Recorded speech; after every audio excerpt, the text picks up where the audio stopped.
हाँ,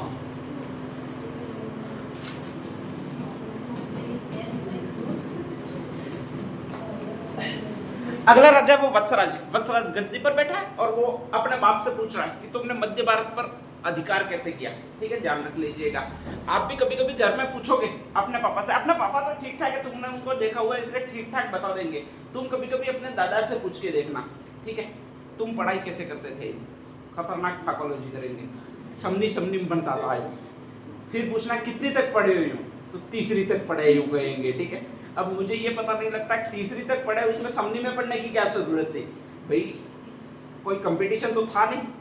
ध्यान रख लीजिएगा, दिन को पढ़ लेते, भैंसों के पास जाते उस समय पढ़ लेते, नहीं पढ़ेंगे। फिर उनको आप एक कॉपी देना या किताब देना और उसमें कहना ये लिखा के आए हो, तो वह पढ़ेंगे तो आधा खा जाएंगे, स पढ़ेंगे, र पढ़ेंगे, ज पढ़ेंगे। ध्यान रख लीजिएगा, ऐसे पढ़ते हैं। और वो भी किस में सीखे, समनी में पढ़कर सीखे। खतरनाक वाले लोग हैं, ठीक है। तो इतनी खतरनाक फाइकोलॉजी करते हैं। वैसे ही फाइकोलॉजी ये भी करता था। कौन करता था भैया आपके? नागभट्ट प्रथम, ठीक है, ध्यान रख लीजिएगा। डायरेक्टली वत्सराज को सीधा सीधा कहता था कि मैं ऐसा लड़ा ऐसा लड़ा ऐसा लड़ा कि पूछो मत, सबको पराजित कर दिया। ठीक है, जिधर गया उधर सिर्फ और सिर्फ मैंने अधिकार ही किया, पूरे भारत पर मैंने अधिकार कर दिया। बस लास्ट वाली बात नहीं बताता कि किसने कूटा, दंती दुर्ग ने कूटा। फिर मैंने क्या किया, नौकरी की, और वो भी द्वारपाल की नौकरी की। वो लाकड़ी लेकर द्वार पर खड़ा रहा, सारे कुत्ते थे उनको भगाया, खाने नहीं दिया। ये नहीं बताता था। ये कौन नहीं बताता था भैया? नागभट्ट फर्स्ट नहीं बताता था। पहले वाला बताता था क्या सोरा मैं लड़ा हूँ, इतना लड़ा हूँ कि रात भर सोया नहीं हूँ, फिर लड़ा हूँ। ऐसे ध्यान रख लीजिएगा। तो ऐसी कंडीशन में वत्सराज को लगा कि वास्तव में बाबा तो लड़ाए होंगे, ठीक है, और बाबा लड़ाए होंगे, इसका मतलब मुझे भी लड़ाना चाहिए। ठीक है, ये इसने ये नहीं बताया था कि इस बंगाल के पाल वालों से नहीं भिड़ना है। इनकी पाल है, पाल का मतलब बहुत बड़ी संख्या है, बहुत बड़ी संख्या होती है, इसको पाल कहा जाता है। ठीक है, इनसे भी नहीं भिड़ना है, नहीं तो ये तो नौकर बना के ही छोड़ते हैं। कौन सा नौकर बना के छोड़ता है भैया आपके? दंती दुर्ग नौकर बना के छोड़ता है। तो कहा जाता है वत्सराज ने भी विचार कर लिया कि जैसे पप्पा बहादुर थे, मैं बहादुर, पप्पा का बहादुर बेटा हूँ, मैं भी लड़ूंगा और स्पेशली पूरे भारत पर अधिकार करूंगा। ध्यान रख लीजिएगा। अधिकार करने की शुरुआत तो उसने वापस की कि पापा तुमने अधिकार करने की शुरुआत कहाँ से की थी? तो यहाँ पर बीच में एक प्रदेश था जिसको कन्नौज कहा जाता था। क्या कहा जाता था? कन्नौज। ध्यान रख लीजिएगा, ठीक है। इनका दोस्त था, इन गुर्जर प्रतिहारों की भीलमाल शाखा है, उसका दोस्त था कन्नौज। ध्यान रख लीजिएगा। पप्पा ने कहा मैंने कन्नौज से युद्ध की शुरुआत की थी। वत्सराज के माइंड में बैठ गया कि अगर भारत को जीतना है तो आपको शुरुआत करनी पड़ेगी। कहाँ से शुरुआत करनी पड़ेगी? कन्नौज से शुरुआत करनी पड़ेगी। ठीक है, कन्नौज का राजा इनका दोस्त है। फिर भी वत्सराज बेवकूफ है जो चला गया युद्ध करने के लिए, और कहा जाता है कि इस कन्नौज पर आक्रमण कर दिया। यहाँ का पहला बेचारा राजा था, छोटा सा राजा था, इंद्रायुध नाम था। क्या नाम था? इंद्रायुध। ठीक है, बचपन में 15-16 साल का लड़का था। अभी तक शासन व्यवस्था उसके बाप की डेथ हुई थी, सही तरह से संभाली भी नहीं गई थी कि इसने आक्रमण कर दिया और आसानी से इसने पराजित कर दिया। वो इस कन्नौज वाले को पराजित कर दिया। उसको लगा पापा सही कह रहे थे, लड़ाई कर देते तो अपन को जमीन सारी मिल जाती है, और इसलिए मैं और आगे लड़ूंगा। ठीक है, और यहाँ से सीधा सीधा दौड़ा, वो इधर गया, बंगाल के पाल वंश के शासक के पास में गया। ध्यान रख लीजिएगा, बंगाल के पाल वंश के शासक को भी टाइम ही नहीं दिया भाई। पहले एक सिस्टम होता था कि जब भी आप आक्रमण करते हो, सारी सेना होती थी, वो सैनिक पार्ट टाइम युद्ध करते थे। पार्ट टाइम युद्ध करते थे का मतलब ये होता है कि जब भी युद्ध होता तब वो आते थे। परमानेंट सेना नहीं होती थी, राजकोष से इतना वेतन नहीं होता था। ठीक है, पहले जमाने में स्पेशली। अभी परमानेंट सेना होती है। ये मुगल आए, इसके बाद परमानेंट सेना भारत में रखी जाने लगी है। बाकी इसके पहले परमानेंट सेना होती ही नहीं थी। परमानेंट सेना नहीं होती थी। जो भी सैनिक होता था वो पार्ट टाइम, जब भी युद्ध होता था तभी वो बॉर्डर पर आता था और युद्ध करता था। बाकी खाली टाइम में वो घर पे जाकर खेती करता था। सबको खेत दिए हुए थे। ठीक है, तो वो सैनिक थे, वो खेती करते थे। ध्यान रख लीजिएगा। तो धर्मपाल के जो सैनिक है वो खेती करने गए हुए थे, और ऐसी कंडीशन में अचानक गुर्जर प्रतिहार ने आक्रमण कर दिया, और जैसे ही आक्रमण कर दिया इधर वाले धर्मपाल को भी पराजित कर दिया। कहाँ का? ये बंगाल का पाल वंश। तो बंगाल के पाल वंश पर या बंगाल की भूमि पर भी अधिकार का हो गया। वो इस आदमी का हो गया। कौन सा आदमी का हो गया भाई? आपके वत्सराज का हो गया। अब नेक्स्ट आ गए, इसने फिर नजर दौड़ाई। अब बाकी कौन सा रहा है? तो बाकी एक ही रहा है, और वो कौन सा रहा है भाई? आपके मान्यखेत का राष्ट्रकूट वंश, और उसका शासक है वो सेकंड नंबर वाला है। कौन सा भी? आपके ध्रुव प्रथम। यहां से ये कन्नौज वापस दौड़ा। ये गुर्जर प्रतिहारों का वत्सराज है, वो इधर से वापस दौड़ा। पहले कन्नौज गया, फिर पाल वंश में गया, और फिर इधर से रेगुलर वापस दौड़ा। ध्यान रख लीजिएगा। तब तक इसको पता खबर मिल चुकी थी। किसको खबर मिल चुकी थी? ध्रुव प्रथम। इसने अपनी सेना बुला ली, जो भी पार्ट टाइम सैनिक थे उनको सारे बुला लिए, उनको शस्त्र वगैरह दे दिए और कहा कि अपन को लड़ना है। और किससे लड़ना भी आपके? वत्सराज से लड़ना है। ये दो जगह पर अधिकार कर दिया था, तो वो इसलिए किया था कि वहां पर सेना नहीं थी। अचानक सेना का सामना हुआ और बहुत जबरदस्त कूटा। किसको कूटा? आपके वत्सराज को कूटा। तो यहाँ से वापस दौड़ा और वापस यहाँ पर चला आया। कहाँ से ये गया था? अरे कन्नौज से दौड़ी गया था। आपने यहाँ पर शासन कहाँ कर रहा था? बीनमाल। कहाँ पर कर रहा था? बीनमाल। तो बीनमाल वापस आ गया, ध्यान रख लीजिएगा। ये भी पीछे पीछे दौड़ा और यहाँ तक तो वापस इसको दिखा और इसके बाद ये इधर मुड़ गया, इसलिए ये दिखा नहीं। ये दौड़ता दौड़ता साला इधर चला गया, ध्यान रख लीजिएगा। और यहीं पर एक नदी है जिसको गंगा नदी कहते हैं। कौन सी नदी कहते हैं? गंगा नदी कहते हैं, ध्यान रख लीजिएगा। तो गंगा नदी पर चला गया। अब गंगा नदी में आड़ा पानी आ गया, पूरी बहुत विशाल नदी है। इसको लगा धरती खत्म हो गई अब तो, ठीक है। अपन को भी ऐसा लग जाता है, छोटे थे तब पानी आ जाता है, धरती खत्म है यूं मान लेते हैं। समुद्र के बाद में धरती होती ही नहीं है यूं मान लेते हैं। ये नहीं सोचते कि समुद्र के बाद धरती नहीं होती है, समुद्र किस पर है ये सोचते नहीं है, ध्यान रख लीजिएगा। बस उतना मानते हैं कि समुद्र के बाद धरती खत्म हो जाती है, ठीक है। वो तो अंग्रेजों का भला हो, उन्होंने हम को ये समझाया। बाकी अपन जब तक अंग्रेज नहीं आए थे तब तक अपन भी यही मानते थे कि समुद्र के बाद धरती खत्म हो जाती है। तो इसलिए समुद्र में जाना पाप होता है, इसलिए समुद्र को छोड़कर कहीं अपन व्यापार करने भी नहीं जाते थे, ठीक है। हाँ, अरबी यात्री जरूर आते थे व्यापार करने के लिए अपने यहाँ पर, बाकी अपने लिए धरती खत्म थी इसलिए अपन व्यापार करने कभी नहीं जाते थे।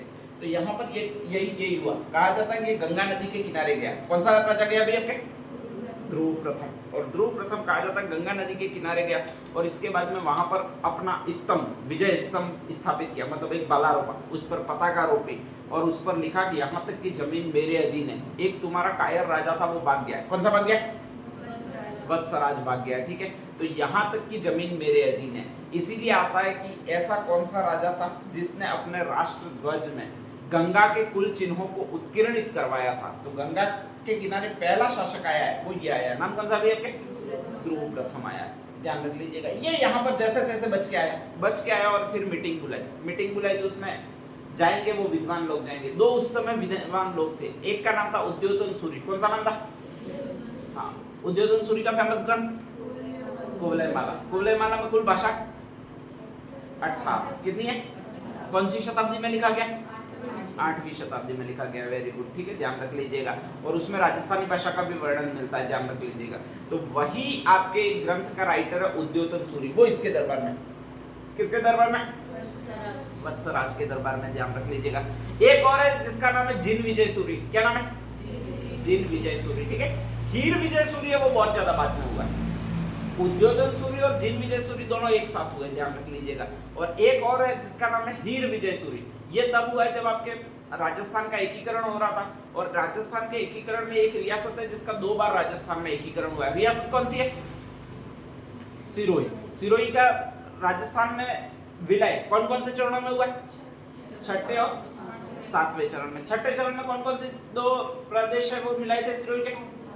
आबू और देलवाड़ा। बाकी सिरोही बाकी था, ठीक है, ध्यान रख लीजिएगा। तो एक आंदोलन किया था गोकुल भाई भट्ट के नेतृत्व में स्पेशली, और उस समय एक कमेटी बनी थी जिसको कहा जाता है हीर विजय सूरी कमेटी। कौन सी कमेटी?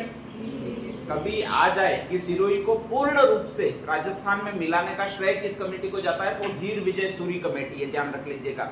और उस कमेटी ने रिपोर्ट दी थी कि वास्तव में आबू और देलवाड़ा भी गुजरात में मिलाने लायक नहीं है, ठीक है, राजस्थान में मिलाने लायक है। और सॉरी, आबू को और देलवाड़ा को छोड़कर उन्होंने मिलाया था। तो आबू और देलवाड़ा भी राजस्थान में मिलाने लायक, और फिर 1 नवंबर 1956 को इस कमेटी की रिपोर्ट के आधार पर ये वापस मिलाया गया, ठीक है। तो 3 ही आपके सूरी फेमस है, एक जिन विजय सूरी है, एक उद्योतन सूरी है और एक हीर विजय सूरी है। हीर विजय सूरी बहुत बाद में हुआ है, बाकी 2 रह गए, जिन विजय सूरी और एक कौन सा रह गया? उद्योतन सूरी। कहा जाता है कि ये दोनों इसी के दरबार में थे। किसके दरबार में थे भाई? आपके वत्सराज के दरबार में थे। उसने मीटिंग बुलाई कि भाई मैं हार क्यों रहा हूँ ये तुम बताओ, ठीक है। तो इसने कहा तुम्हारे कर्म दोष खोटे हैं। कर्म दोष, भाई कोई भी आएगा, बामुन भी आएगा तो अपन को क्या बताएगा कि कुछ ना कुछ तुम या तो दान करो या फिर कुछ ना कुछ निर्माण कार्य करो, ठीक है। तुम्हारे कर्म दोष खोटे, और कर्म दोष खोटे तुम्हें पूर्वज तुम्हारे सता रहे, और पूर्वज सता रहे उसमें पूर्वज में 2 आते हैं, एक तो मेल भी आती है और एक कौन सी होती है? फीमेल, ठीक है। एक तो आई माता भी होती है और एक नेक्स्ट बाप दादा भी होते हैं, ध्यान रख लीजिएगा। तो तुम्हारे पूर्वज दोनों सता रहे। ज्यादा कौन सताते? आई वाले ज्यादा सताती है, फीमेल वाले ज्यादा सताते हैं, मेल वाले? हाँ वेरी गुड, ये बहुत ज्यादा सताती है, ध्यान रख लीजिएगा। तो कहा जाता है कि ऐसी कंडीशन में उन्होंने यही कहा तुम्हारी आई वाली जो खेप है वो तुमको ज्यादा सता रही है और उनका पहला मंदिर तुम्हें बनाना पड़ेगा। क्या बनाना पड़ेगा? मंदिर। तो कहा जाता है कि इसने मंदिर बनाया और उस मंदिर का नाम है महिषासुर मर्दिनी का मंदिर। कौन सा मंदिर? जोधपुर में स्थित है, ठीक है, ध्यान रख लीजिएगा। महिषासुर मर्दिनी का मंदिर वो इस आदमी ने बनाया। कौन सा आदमी ने बनाया? वत्सराज ने बनाया, ठीक है। वत्सराज युद्ध कर बना के फिर इससे जीतने के लिए गया कि अब तो मेरी माँ है वो मुझे सता रही थी, इसलिए मेरी रणनीति काम नहीं आई, अब इसको पराजित करूंगा। किसको पराजित करूंगा? ध्रुव प्रथम को। ध्रुव प्रथम वापस तैयार, फिर कूटा। किसको कूटा? वत्सराज को। वत्सराज दौड़ता दौड़ता वापस आया, ध्रुव वापस वहीं पर इस तरह आया, यहाँ पर आकर वो दिखा नहीं, फिर इधर मुड़ गया, लास्ट में पृथ्वी खत्म हो गई। कहां पर जाके? गंगा में, ठीक है, ध्यान रख लीजिएगा। कहा जाता है गंगा के कुल चिन्हों को स्थापित किया, उस ध्वज में जो अपना राष्ट्रीय ध्वज था उसमें गंगा को प्रदर्शित किया कि यहाँ तक भूमि मेरी है और फिर वापस लौट गया। ध्यान रख लीजिएगा। ये वापस सभा बुलाए, वापस सभा बुलाए, वही दो ब्राह्मण वापस बुलाए। ब्राह्मण क्या? जैन थे, ठीक है। दो कौन कौन से? उद्योधन सूरी और एक कौन सा भी आपके? जिन विजय सूरी, ठीक है। उन्होंने देखकर कहा कि तुम्हारे पितृपक्ष ही सता रहे, लेकिन एक का तो हमने मंदिर बना दिया। कौन सा मंदिर बना दिया? महिषासुर मर्दिनी वाला आई वाला तो मंदिर बना दिया, एक का मंदिर बाकी रह गया। कौन से का मंदिर? बाप दादों वाला मंदिर बाकी रह गया, ठीक है, ध्यान रख लीजिएगा। तो तुम्हें वापस मंदिर तो बनाना ही पड़ेगा। उसने कहा जाता है वापस निर्माण कार्य स्टार्ट किया और ओसिया के हरिहर मंदिर बनाए। ओसिया में एक फेमस मंदिर बनाया, ध्यान रख लीजिएगा। पितृपक्ष का मतलब मेल का मंदिर बनाया, ठीक है, और मेल पुरुष पक्ष का मतलब शिव का मंदिर बनाया। किसका मंदिर बनाया? शिव का, क्योंकि सबसे पहला पितृज माना जाता है वो शिव को माना जाता है, आदि पुरुष उसे कहा जाता है। धरती पर सबसे पहले अवतार लिया वो शिव ने लिया और इसके बाद कहा जाता है सारे लोग हैं वो उसी शिव के वंशज, ये कहा जाता है। तो कहा जाता है कि उसने शिव का मंदिर बनाया और उसमें कहा जाता है शिव को बड़ी प्रसन्न मुद्रा में बनाया, ठीक है। शिव को बड़ी प्रसन्न मुद्रा में बनाया मतलब ये होता है कि शिव को डांस करते हुए दिखाया कि बहुत बढ़िया आदमी है शिव, तो अपने पितृपक्ष है वो और वो डांस कर रहे हैं, उनका आशीर्वाद तो हम पर है ही सही, ध्यान रख लीजिएगा। शिव जब डांस करते हैं तो वहां पर आपके स्पेशली वो मूर्ति कहलाती है। कौन सी मूर्ति कहलाती है? शिव की डांस करते हुए मूर्ति नटराज की मूर्ति। कौन सी कहलाती है? नटराज की मूर्ति। तो कहा जाता है शिव के नटराज की मूर्ति है वो आपके एक ही मंदिर में पूरे राजस्थान में, ओसिया के हरिहर मंदिर में। कौन से मंदिर में? ओसिया के हरिहर मंदिर में, ठीक है, ध्यान रख लीजिएगा। कहा जाता है फिर बनाया, फिर ये गया कहां पर गया? महाराष्ट्र। वापस यही था, कौन था आपके? ध्रुव प्रथम, ठीक है। जाते ही तुरंत वापस कूटा। किसने कूटा आपके? ध्रुव प्रथम ने। ध्रुव प्रथम ने जैसे ही वापस कूटा तो अब भाई को अभ्यस्तता हो गई थी, आदत पड़ गई थी। किस चीज की? अरे कूटने की नहीं, कूटे तो भागने की, ध्यान रख लीजिएगा, ठीक है। तो कहा जाता है कूटे तो भागा, और भागा तो उसको पता था किस साइड से मुड़ना है। कहा जाता है वापस मुड़ा, वापस मुड़ा तो ये साला वापस दौड़ा।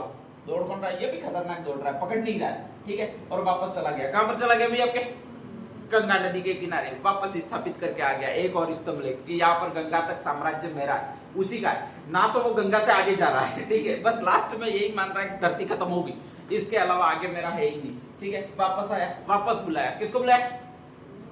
उद्योधन सूर्य और जिन विजय सूर्य को, ठीक है, कि साले करमजलों तुम दो बार तो मंदिर बना दिए मेरे, ठीक है, अलग अलग कई सारा खर्चा करवा दिया, 2 साल बर्बाद कर दिए और मैं जीत नहीं रहा हूँ, कारण बताओ। तो उन्होंने वापस कहा, वापस टिप्पणा वगैरह देखा और फिर कहा कि तू एक काम कर कि आपके स्पेशली एक उपाधि धारण कर दे और उसका नाम होगा जय वराह। कौन सी उपाधि होगी भाई आपके? जय वराह। जय वराह का मतलब खुद को तू मान ले कि तू जीत चुका, ठीक है। जैसे ही तू मानेगा तो तेरे में अलग ही कॉन्फिडेंस आएगा। हाँ, ये बात इंपॉर्टेंट है, बात ध्यान रख लीजिएगा कि अगर आप भी ये मान लेते हो कि मेरा सिलेक्शन अपनी बार पक्का हो चुका है तो अलग कॉन्फिडेंस आएगा। पढ़ोगे तो पढ़ने की इच्छा होगी, ध्यान रख लीजिएगा।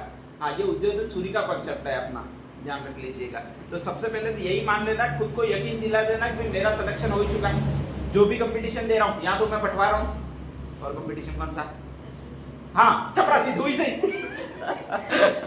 इससे तो मुझे कोई रोक ही नहीं सकता है, ध्यान रख लीजिएगा। या फिर मैं सेकंड ग्रेड मैडम हूँ, ऐसा मान लेना, खुद को विश्वास दिला लेना और उसके अनुरूप ही आचरण में व्यवहार करना है। कि यहाँ तो आप पटवारन के हिसाब से व्यवहार करिए कि भाई घर पे जाओ तो भी बोलिए कि खाता बही लाओ, खाता भी कहाँ होता है, तुम्हारा खाता लाओ मैं देख लेती हूँ। या फिर सर्व कीजिए पानी का गिलास। ठीक है। यहाँ फिर नेक्स्ट होता है, वो होता है कि मैडम की तरह व्यवहार कीजिए, ध्यान रख लीजिएगा। तो व्यवहार उसी अनुरूप कीजिएगा, बुद्धि का उसी अनुरूप विकास होगा। ये उद्योधन सूर्य कह रहा है, मैं नहीं कह रहा हूँ। तो उसने कहा कि तुम्हें मान लेना है कि तुम अभी से ही विजेता हो और एक उपाधि धारण कर लो। कौन सी उपाधि? जय वराह। कौन सी उपाधि भाई? जय वराह उपाधि धारण कर लो और फिर तुम जाओ। ठीक है, तुम्हारे अंदर से आत्मा कहेगी तुमने माना हुआ है, तो इसलिए तुम जीत जाओगे। कहा जाता है कि इसको ये आइडिया बहुत अच्छा लगा, और जैसे ही बहुत अच्छा लगा तो कहा जाता है कि ये एक उपाधि धारण करके चला गया। कौन सी उपाधि? जय वराह की उपाधि धारण करके चला गया। वापस ये तैयार था। कौन सा तैयार था? ध्रुव प्रताप। देखो, उपाधि धारण कर लेने से काम नहीं चलता, उसके लिए तैयारी भी करनी पड़ती है, मेहनत भी करनी पड़ती है। ठीक है, ध्यान रख लीजिएगा। वो नहीं की थी इसने, और डायरेक्टली जय वराह उपाधि धारण करके ये चला गया। और जैसे ही चला गया तो ये सारा हरामखोर तैयारी बैठा था। एक सेकंड, पहले देना एक